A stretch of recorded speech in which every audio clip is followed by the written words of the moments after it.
ఉషోదయం ప్రేమించు కాపరి ఉషా కిరణాలు ఉదయకాలపు వాక్య ధ్యానమునకు మిమ్మల్ని ఆహ్వానిస్తున్నాం. ప్రార్థన. సర్వశక్తి గల యేసయ్య, సర్వోన్నతుడ, గొప్ప దేవ, ఈ ఉదయకాల సమయానికై వందనములు స్తోత్రములు చెల్లించుకుంటున్నాం. తండ్రి, మమ్మల్ని ప్రేమించి ఈ దినమును నీ కృపచేత అనుగ్రహించిన విధానాన్ని బట్టి స్తోత్రములు చెల్లించుకుంటున్నాం. ఈ ఉదయకాల సమయమున నీ వాక్యమును అనుగ్రహించి నాతోను మాతోను మాట్లాడు తండ్రి.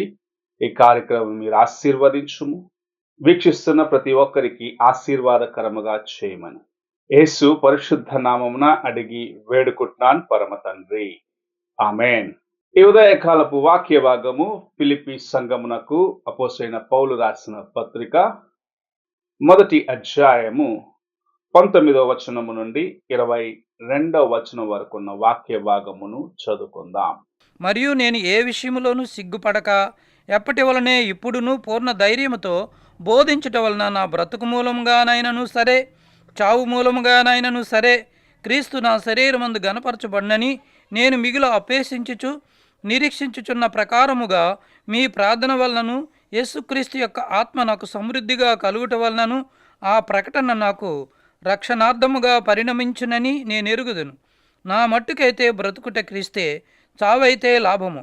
అయినను శరీరముతో నేను జీవించటే నాకున్న పనికి ఫలసాధనమైన ఎడల నేనేమి కోరుకుందునో నాకు తోచలేదు. మనము చదివిన వాక్య భాగములో అపోస్తలుడైన పౌలు తాను జీవించటము క్రీస్తు కొరకే అన్న మాటను చెప్పటం చూడగలం. నా మట్టుకైతే బ్రతుకుట క్రీస్తే, చావైతే అది నాకు లాభము అన్న మాటను మనము 20వ వచనంలో 21వ వచనంలో చూడగలము. అపోస్తలుడైన పౌలు తాను జీవిస్తున్న ఈ జీవితము ప్రభువైన యేసు క్రీస్తుకు అంకితము చేసుకొని, నాలో ఏ మంచి లేకపోయినను నన్ను ప్రేమించిన ప్రభువు కొరకు నేను జీవిస్తున్నాను.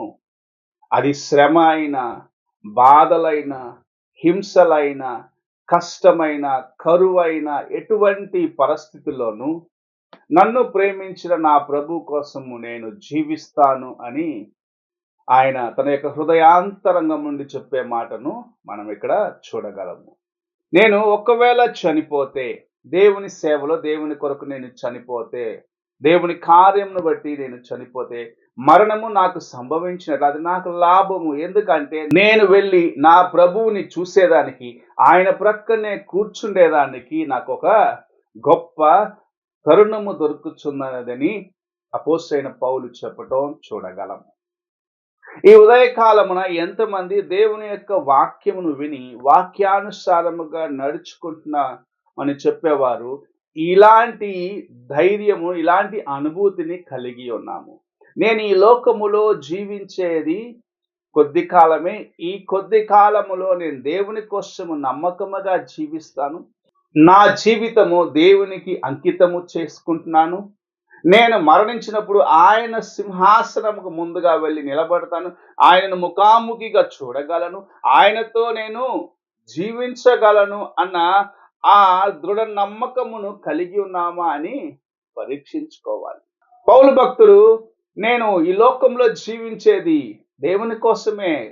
నాకు చావు ఆదాయము. ఎందుకంటే అది నన్ను నా ప్రభువుకు దగ్గరకు తీసుకువెళ్ళడానికి మార్గముగా ఉంటుంది.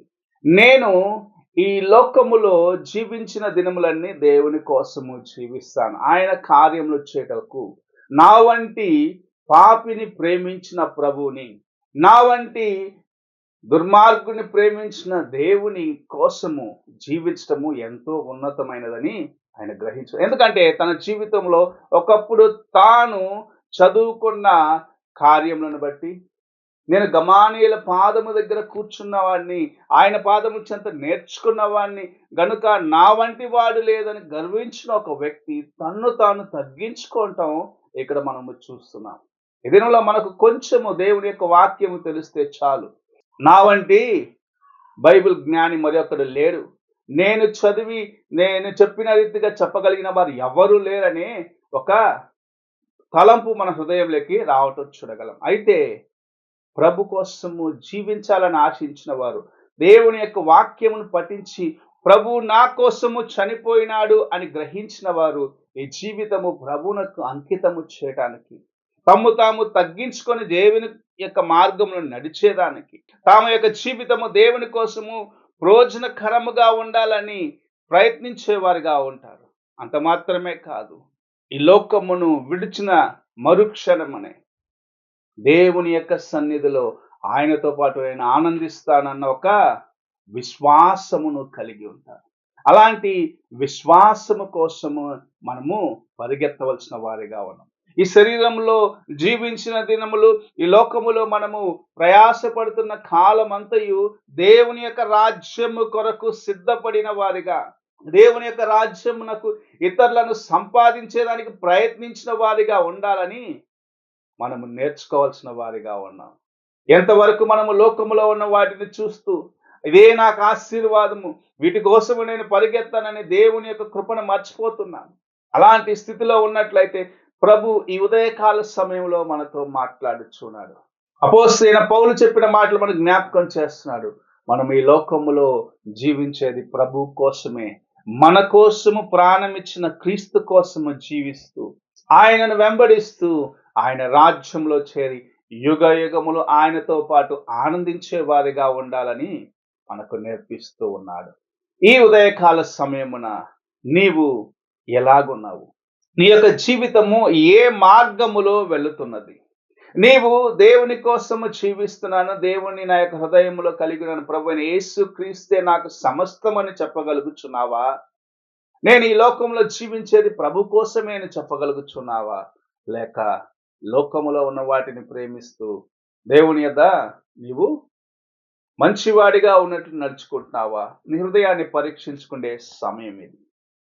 ప్రభు అపోస్తలుడైన పౌలు ద్వారా మనకు నేర్పిస్తున్న కార్యము, ఈ లోకంలో మనం జీవించేది స్వల్పకాలమే. దేవుని రాజ్యము కోసము సిద్ధపడి ఆయన యందు మనం ఆనందించే దాని కోసము ఈ జీవితము ఆయనకు అంకితము చేద్దాం. ఈ లోకం నుండి మనము బయలుదేరి వెళ్ళిన దినమున, ఈ లోకమును మనం విడిచిపెట్టిన దినమున దేవుని యొక్క రాజ్యములో ఆయనతో పాటు చిర నివాసము కలిగి ఉన్నటకు ప్రభు తన కృపను మనకు అనుగ్రహించేదానికి తన యొక్క చేతులను చాచి ఉన్నాడు. నీవు ఎలాగున్నావు? ఏ కార్యమును కోరుకుంటున్నావు? ఈ లోకంలో ఉన్న వాంఛిస్తున్నావా? లేక దేవుని యొక్క రాజ్యమునకు చేరుటకు ఇష్టపడుచున్నావా? ఒక్కసారి నీ హృదయాన్ని పరీక్షించుకో. ప్రార్థన చేసుకుందాం. మహాపరిశుద్ధుడైన తండ్రి, కృపగల యేసయ్య, ఈ ఉదయకాల సమయానికై వందనములు, స్తోత్రములు చెల్లించుకుంటాం. దేవా, నా మట్టుకైతే బ్రతుకుట క్రీస్తే, చావైతే నాకు లాభము అని అపోస్తలుడైన పౌలు ధైర్యముగా చెప్పగలిగినాడు తండ్రి.